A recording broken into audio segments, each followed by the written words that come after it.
This week, the show that made cowabunga part of our language and launched a decades-long love of turtles, rats, yellow jumpsuits, and ninjas launched over on our sister station, MeTV Toons. Teenage Mutant Ninja Turtles, the original cartoon series, now airs weekday mornings and afternoons.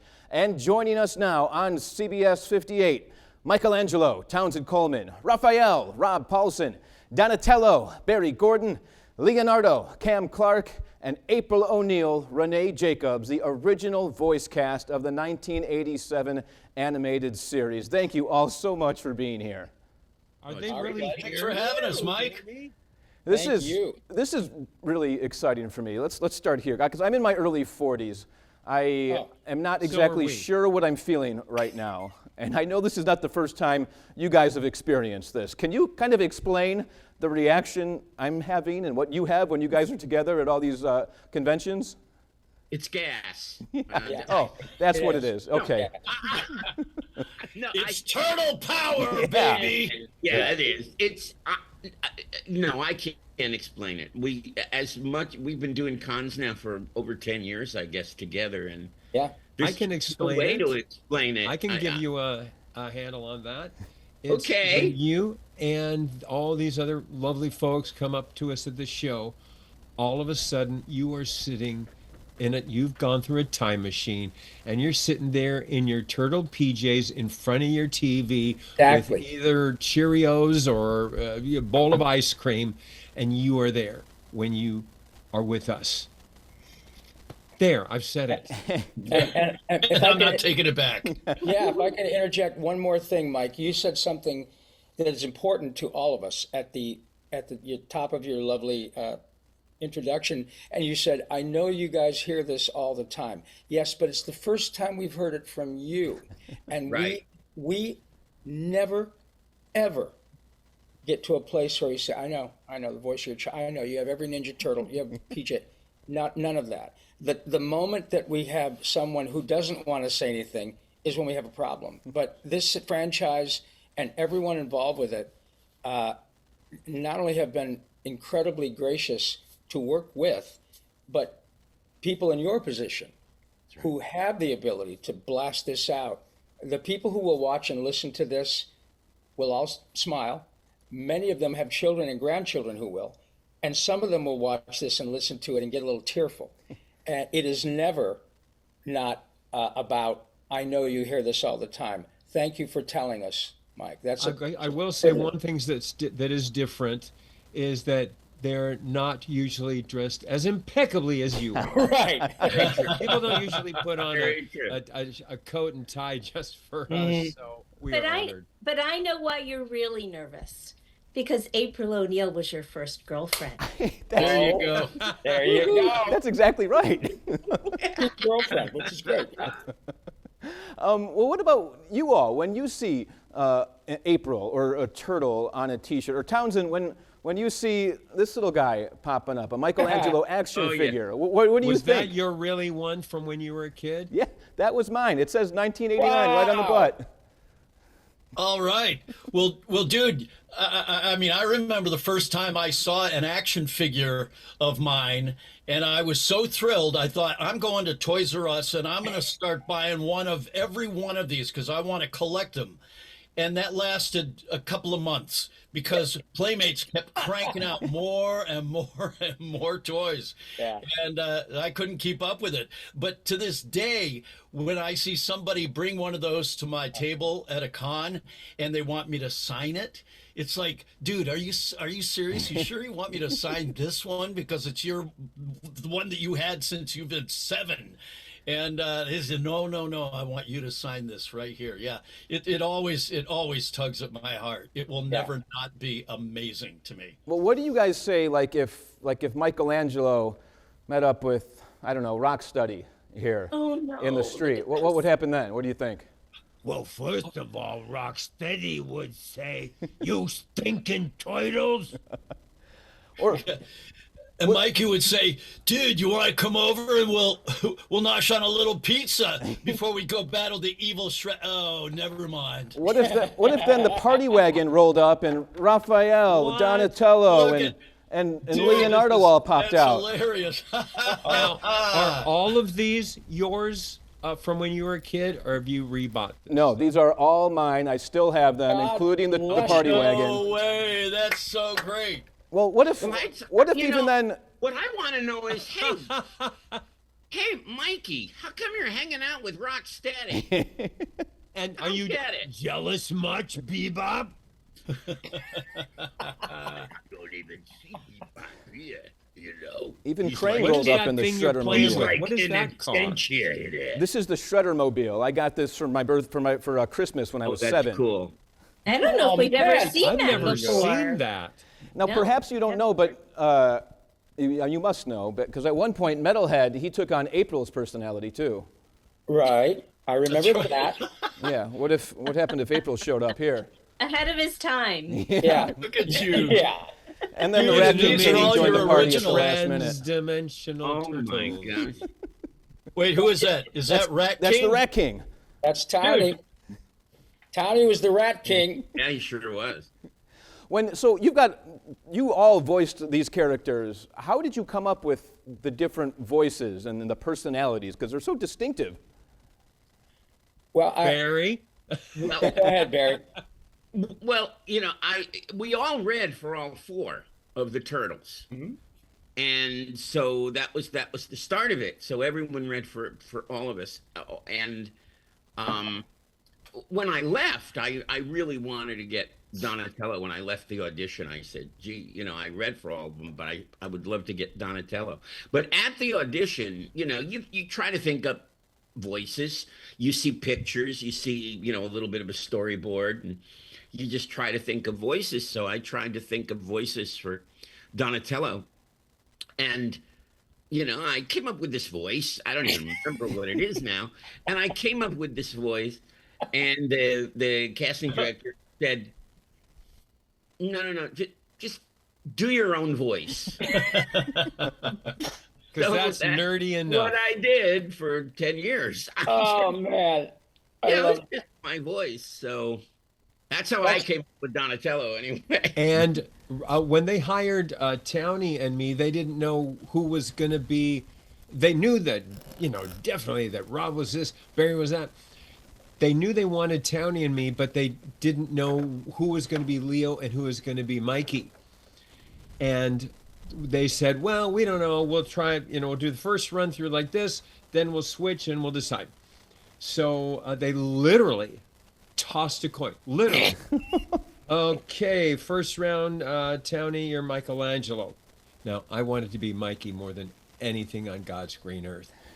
And so when it came after break, and we go, okay, let's record. I'm like, but wait, you promised I could try for Michelangelo. Wait, you promised. And they're like, yeah, no, we're good. And roll it. Wow. And Cammy's been annoyed ever since because he didn't get to say "Cowabunga." Sorry, brother. Yeah. But you don't get to say what? We gotta think of something.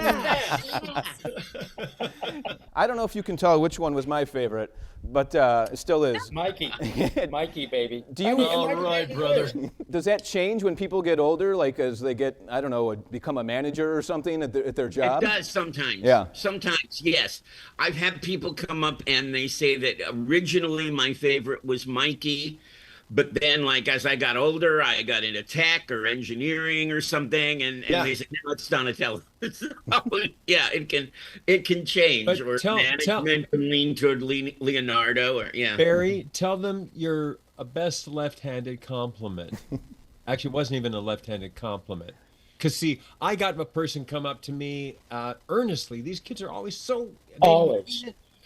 And says, Mr. Clarke, I just want you to know you're my second favorite. But Barry... Well, the one that came up to me was So Barry tops and this. He came up, and I'm signing. I'm actually signing his figure, and while I'm signing, he said, "Well, how does it feel being the least favorite turtle?" And he prefaced it with, I know you hear this all the time. How does it feel being the least favorite turtle? Right. Yeah. But there is a little bit of a smudge on his action figure. I didn't do it on purpose. But And at our last Q&A, this one was great. The kids line up at the microphones, and I say kids, I mean people your age, my friend. Yeah. Yeah.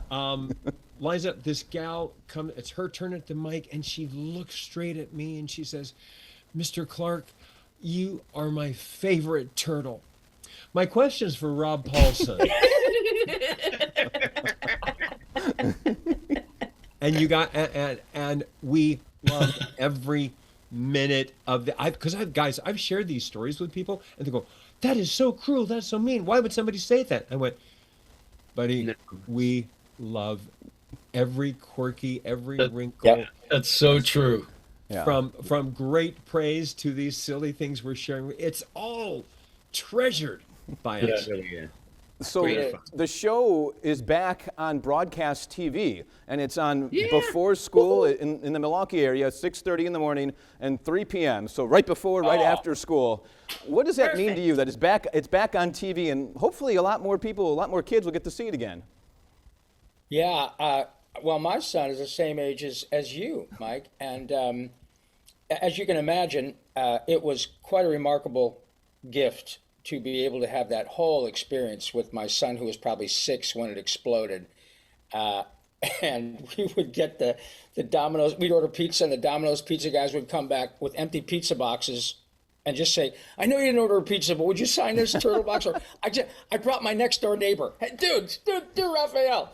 It's just precious. And what we found out about the power of these characters is all they really do. They're really just green, orange, red, blue, purple, yellow messengers of joy. It never stops. We've had the privilege of traveling quite a bit around the world. It's pretty, you can go anywhere and say, George Clooney, oh yeah, he's in Los Tortugas Ninjas. Oh, sí, Cowabunga. And Mike, amazing. When we started doing the Comic-Con circuit, Rob had to basically put a gun to my head to do it. I'm like, it's too peoply, and besides, who's going to want our autograph, right? So we went and we never looked back. My point is, we wouldn't know about people like you, Mikey, that this is our third act. And what a wonderful way, as Robbie often says, we spend 2.5 days saying thank you. Or, you're welcome to these people. I always knew I was going to be in the book of animation. I had a little asterisk, and I'd be down on page 92 and da-da-da. But I had no idea until we started this and got this gift of meeting people like you. Exactly. Not dressed as well. And also, Mike, it's the generational change now that's so fascinating, because they'll come up to the table now, someone your age will come up to the table with a 10-year-old or sometimes a 5-year-old, and the turtle van, right? with the they've taken out the DVDs, but they have the turtle van, and it's like, my kid got into it in 2012, which was a great version of Turtles. And now I'm showing them all of the ones from the 80s. So it's going to be interesting. The fact that kids in this generation have been seeing the ones in the 80s and now coming up to our table and saying that they really, really liked it is unbelievable, because not everything ages well. And I guess Turtles has. I'm shocked, but it apparently it has. So. And Mike, one of the really cool things is seeing the families who come to these cons, and seeing how the folks who are your age bring their kids who they're raising on our original show, and it's just cool seeing it handed down from generation to generation. Well, what's exciting about our show airing at 3:00 in the afternoon is it's starting all over again, like it was for you. And I've been telling people for a while about something called Turtle Tuesday, which was the fathers and mothers would choose the episodes, and the kids would choose the pizza. The kids would have to finish their homework, and then they'd have Turtle Tuesday. But now they can have breakfast. They can have afternoon snack. That's right. And we also, Mike, we all, as we've kind of alluded to, we hear the most precious, personal, intimate stories about the extent to which these characters have helped people through anything. I mean, from overcoming a particular issue to suicide prevention, things like that, and that's not hyperbole. It's absolutely astonishing. Or Mr. Paulsen, I was in the foster system from 2 months, 3 months to 18, and I had to go to 4 different homes. My God, I can't even. Townsend has an amazing story about that. Oh yeah, Townie, tell Mike this one. Yeah, so at the beginning of the summer, we were up in Washington State at a con, and a gentleman who looked to be in sort of military fatigues came up to my table and said, "Mr. Coleman, I just need you to know that you saved my life." Well, you don't often hear that, especially as a cartoon actor. And I said, "What do you mean?" And so he started to tell me this story, and he was holding a patch that had a picture of Michelangelo on it that just said, "Cowabunga, it is." And he said, "I need you to have this patch because I was in the Army, I am in the Army, and have done a number of tours of duty over in Iraq and Afghanistan. And before I would go into battle, I would keep this patch on my left shoulder and I would put my hand over it and think, what would Michelangelo do in this situation?" And as he started telling me the story, he started welling up with tears. And as I heard, and he said, "And so I just need you to know that you literally have saved my life, and I need you to have this patch." And I was so blown up. I mean, I started welling up with tears, and it's just that kind of impact that when we were recording the show, of course, we had no idea we were having that kind of impact on anybody. But boy, that was so touching to me. And we hear those kinds of things often. Yeah. Wow. we You do. guys, I the hear it 5 of from- you and yeah, everyone involved in that show obviously means so much to so many people, and I'm so glad the original 1987 Teenage Mutant Ninja Turtles animated series is back on broadcast TV right now on our sister station, MeTV Toons. And Raphael, Rob Paulsen will be actually here in Milwaukee, September 26th to the 28th at NostalgiaCon over at the Bears Center. Whoa. That's right. I will be there, and I think the brain, Maurice LaMarche, the brain. I'm not sure. But we have the great privilege of doing a lot of shows now together. And turns out we're all still alive. How about that? Hey. But the ability to share this with friends whom I've known now for 40 years and some longer, but my goodness, what a connection. And this at this level, it's nice to be able to, this is not it is a for-profit business, that is Ninja Turtles. However, at this level and what you're showing us, Mike, and these are your treasures, man. These are your treasures, and you brought them to the station to share with other people who have the same treasures, and they're precious. That is not about ratings or action figures, except to the extent that you have yours. We know it's going to make a ton of dough, but this is not about that. However, we do want to thank all of you parents who bought action figures for your 40-plus-year-old children, because as a result of your largesse, our kids all have straight teeth. Perfect. So, very kind of you. Well, thank you, all 5 of you, so much. Would you allow me to say it with you before we go? Sure. Absolutely. All right. But which one? The C word or the T word? Whoa, the C word on television? No. Oh, not that. Oh, okay. Which one? Turtle power.